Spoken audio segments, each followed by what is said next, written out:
Hello everyone, आपको मेरे YouTube channel homeo source में बहुत बहुत स्वागत है। आज हमारा टॉपिक है मंकी पॉक्स, जो कि हमारा ही नहीं अभी पूरा देश का टॉपिक है मंकी पॉक्स, क्योंकि देश में केसेस बहुत ज़्यादा बढ़ रहे हैं। अभी मंकी पॉक्स के केसेस दिखाई दे रहे हैं। तो हम लोग मंकी पॉक्स के सिम्टम्स, उसके कैसे हम प्रिवेंशन करेंगे और कौन से मेडिसिन्स में हम उसको ट्रीट कर सकते हैं, इसके बारे में जानना बहुत ही ज़रूरी है। तो आज हम इसके बारे में डिस्कस करेंगे।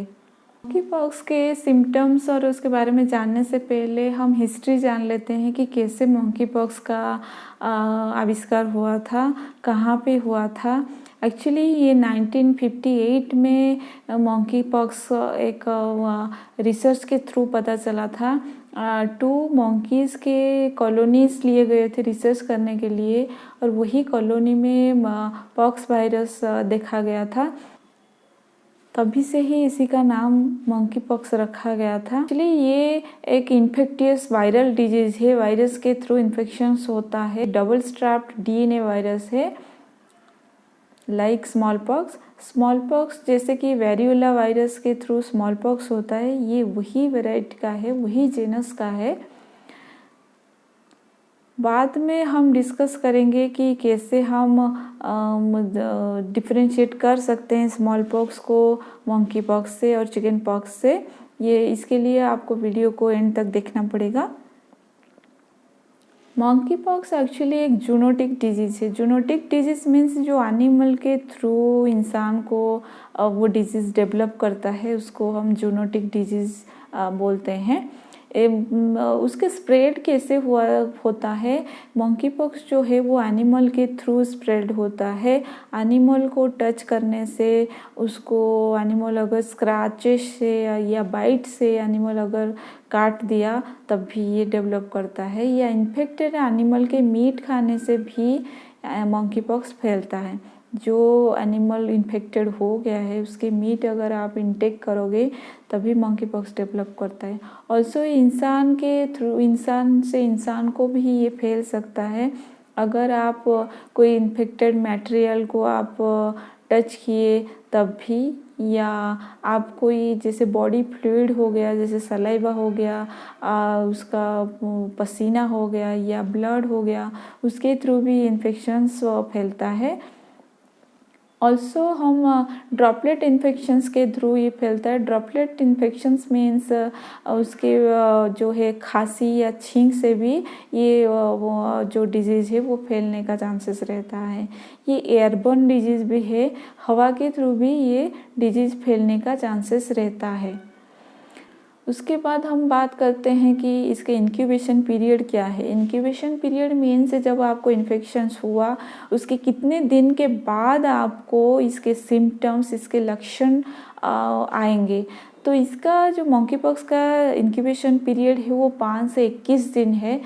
नेक्स्ट हम इसके सिम्टम्स पे आते हैं कि कौन से सिम्टम्स ईयरली स्टेज में डेवलप होंगे एंड कौन से सिम्टम्स लेट स्टेज में डेवलप होंगे।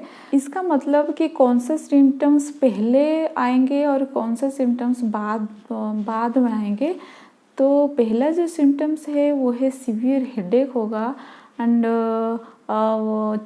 कोल्ड इन्फ्लुएंजा होगा, मीन्स सर्दी खांसी होगी, कफ भी रहेगा, उसके साथ फैटिग होगा, मतलब बहुत ज़्यादा वीकनेस रहेगा, एंड मस्कुलर पेन होगा, जैसे मसल्स में पेन होगा, जैसे बॉडी में पेन होगा, बोन में पेन होगा, एंड थाई में पेन होगा, एंड ऑल्सो फीवर भी रह सकता है, high fever with severe headache, also weakness. उसके बाद हम आते हैं कि लेट सिम्टम्स क्या आएगा, बाद में कौन से सिम्टम्स डेवलप होते हैं। सब सिम्टम्स आने के बाद आपको रैशेस, इरप्शंस देखा जाएंगे स्किन में, जो कि फर्स्ट डेवलप होगा फेस में, उसके बाद सोल ऑफ फुट में एंड पाम ऑफ हैंड में, यहाँ पे आपको इरप्शंस दिखाई देंगे। इसका इरप्शंस जनरली सेंट्रीफ्यूगल है, मतलब सेंटर में ज़्यादा नहीं होगा, मतलब जैसे कि एब्डोमेन में नहीं होगा, ट्रंक में नहीं होगा, एक्सट्रीमिटीज में ज़्यादा होगा, जैसे हाथ पैर में और फेस में ज़्यादा होगा, जो कि सेंटर से दूर है। सेंट्रीफ्यूगल डिस्ट्रीब्यूशन इसको बोला जाता है। एंड ऑल्सो सोइलिंग ऑफ ग्लैंड होगा बिहाइंड द ईयर, कान के पीछे की तरफ जो लिम्फ नोड्स है वो सोइलिंग होगा। गला का लिम्फ नोड्स वो सोइलिंग देखा जाएगा, मतलब सूजन आ जाएगा उसमें। एक्चुअली यही पॉइंट है इसका डिफरेंशिएशन पॉइंट, इसको अलग करने का पॉइंट है स्मॉल पॉक्स और चिकन पॉक्स से। स्मॉल पॉक्स और चिकन पॉक्स का जो इरप्शंस है वो थोड़ा छोटा रहता है, लेकिन मंकी पॉक्स का इरप्शंस बड़ा बड़ा होता है। ऑल्सो मंकी पॉक्स में लिम्फ नोड्स, ग्लैंड्स, सूजन आ जाता है, जो स्मॉल पॉक्स या चिकन पॉक्स में नहीं देखा जाता। यही पॉइंट ही ये दोनों को मंकी पॉक्स से अलग करता है। फर्स्ट रेमेडी है मर्कुरियस, जो कि मंकी पॉक्स का जितना भी सिम्टम्स है वो मर्कुरियस के सिम्टम्स के साथ मैच करता है, इसलिए मर्कुरियस जो है वो फर्स्ट ग्रेड रेमेडी है मंकी पॉक्स के लिए।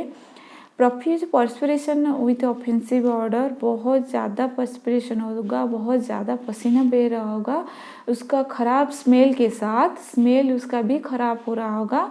मर्कुरियस में जनरली थर्स्ट बहुत ज़्यादा है, कोल्ड ड्रिंक्स, कोल्ड वाटर का पेशेंट जो है वो ठंडा पानी पीने के लिए उसका मन हो रहा होगा, मांग रहा होगा।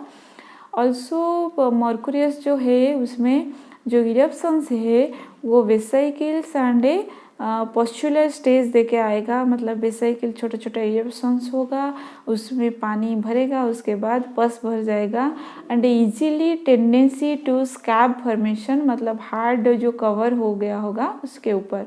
मर्कुरियस का इरप्शंस जो है वो उसका बड़ा बड़ा इरप्शंस होता है, उसके चारों तरफ से छोटा छोटा इरप्शंस दिखाई देता है। ग्लैंड ऑल्सो मर्कुरियस में सोइलिंग होगा, ग्लैंड्स जो है उसके भी सूजन दिखाई देगा।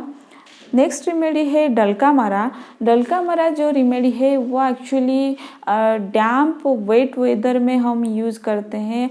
जो सिम्टम्स जो रेनी सीजन होता है उसी टाइम अगर ये सिम्टम्स डेवलप कर रहा है तो हम डल्का मारा के बारे में सोच सकते हैं।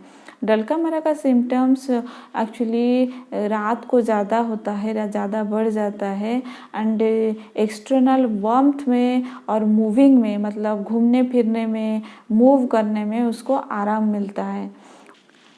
डल्का मारा का इरप्शंस भी ये पीला कलर का होगा और सो ब्राउन कलर का होगा।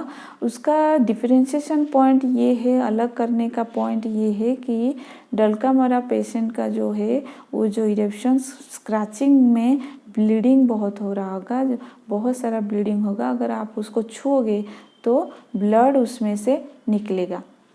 इरप्शंस जो है वो स्पेशली फेस पे होगा, हैंड पे होगा एंड जो जेनिटल है उनमें ज़्यादा दिखाई देता है।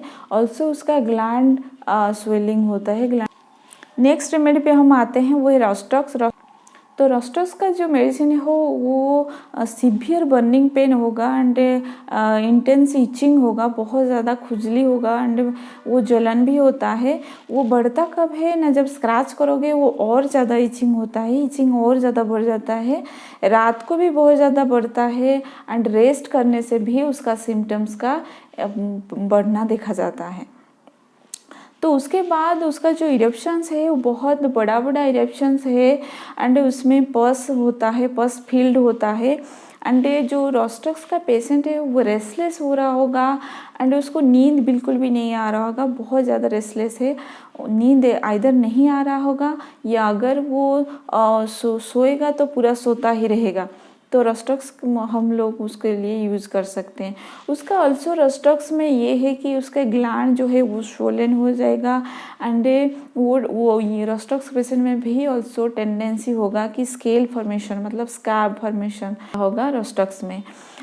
नेक्स्ट रेमेडी हमारा आता है पल्सेटिला। जब पेशेंट थोड़े छोटे छोटे बात उसको सेंसिटिव हो जाता है, उसको छोटे छोटे बात में वो रिएक्ट करता है या रोता है या वो कोई भी चीज़ के लिए बहुत अफेक्शन दिखाता है, उसी पेशेंट को जो है कि पल्सेटिला अच्छा वर्क करता है उसी पेशेंट में।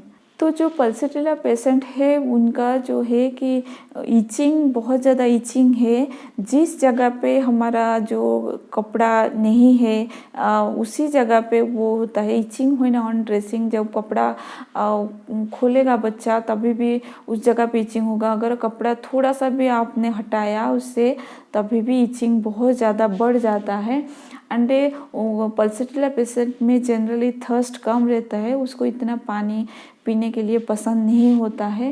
एंड उसका एग्रेवेशन ये है कि उसको गर्मी, थोड़ा सा गर्म वाला कमरा हो या रात को उसको बहुत ज़्यादा सिम्टम्स बढ़ जाता है। एंड अगर आप उसको ओपन एयर में लेके जाए, खुली हवा में, उसको आराम मिलता है। जो हम सिम्टम्स आने पे यूज़ करेंगे वो 30 पोटेंसी में हम यूज़ करेंगे। ये था आज का डिस्कशन मंकी पॉक्स के बारे में। अगर आपको मेरे वीडियो अच्छा लग रहा है तो प्लीज़ लाइक कर दीजिएगा एंड सब्सक्राइब करिएगा एंड नीचे दिए गए बेल आइकन को ऑल्सो प्रेस कर दीजिएगा कि मेरा वीडियो का सारा नोटिफिकेशन आपके पास पहुंच जाए।